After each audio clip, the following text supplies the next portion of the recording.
니콜로 마키아벨리는 근대 정치 철학의 창시자로 평가받으며 현실적 권력 운용을 분석하는 동시에 공화주의적 시민성과 정치적 덕성을 강조하였습니다.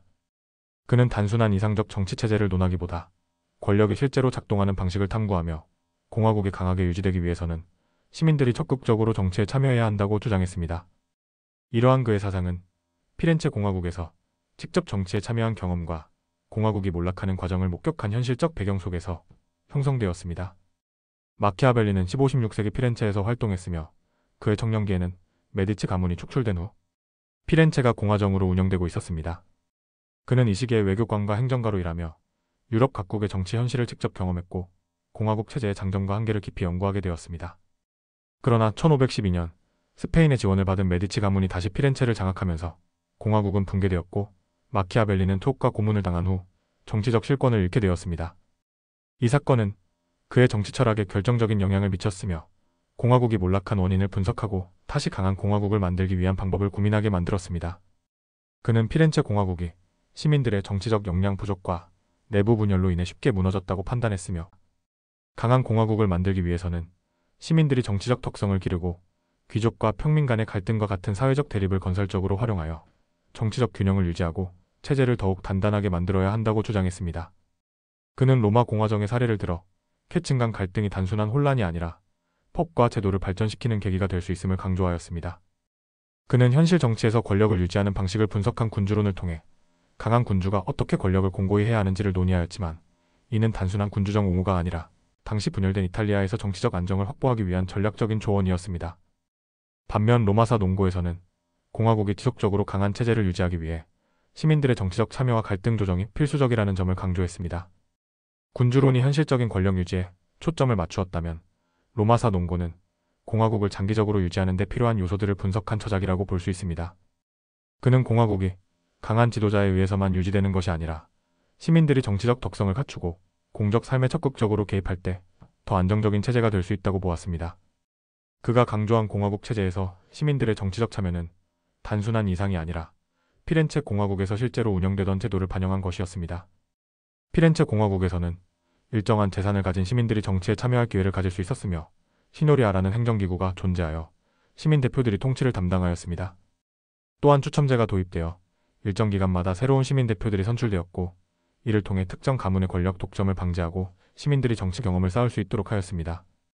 마키아벨리는 이와 같은 제도들이 공화국을 유지하는데 중요한 역할을 하지만 제도만으로는 충분하지 않으며 시민들이 정치적 책임감을 갖고 적극적으로 개입해야 한다고 보았습니다.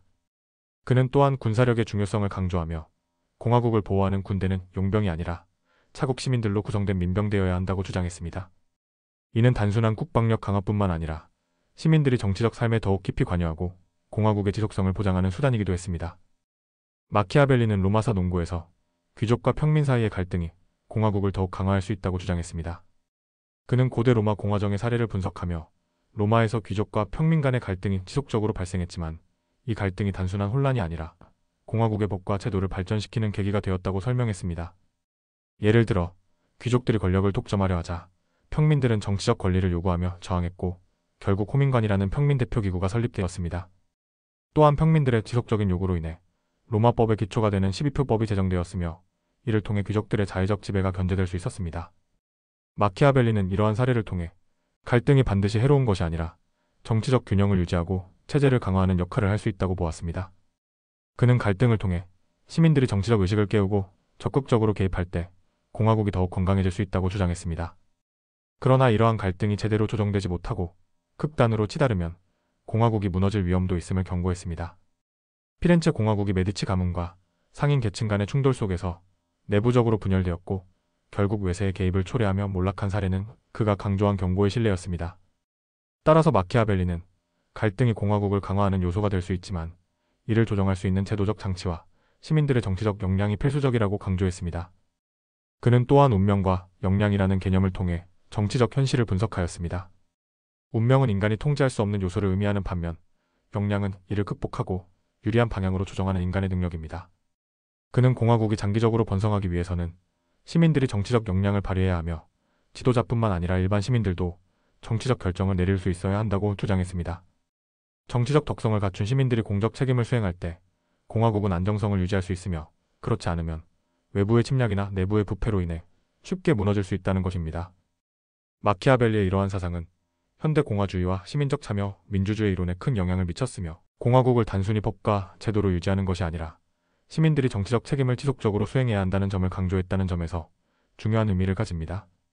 그의 사상은 이후 공화주의적 시민성을 강조한 마우리치오 비롤리, 공화주의적 자유 개념을 발전시킨 필립 패틴, 그리고 시민들의 적극적 참여를 강조한 벤저민 바버의 기론과 연결되며 현대 민주주의가 지향해야 할 정치적 가치에 대한 중요한 시사점을 제공합니다.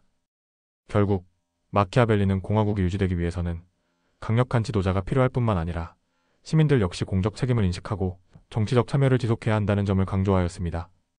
그의 사상은 공화국의 번영과 시민의 역할을 현실적인 시각에서 바라보았으며 이는 현대 민주주의가 직면한 문제들, 즉 시민의 정치적 무관심, 권력 집중, 공적 담론의 약화에 대한 통찰을 제공하는 중요한 철학적 기반이 됩니다. 이상 마키아벨리의 공화주의에 대해 알아보았습니다.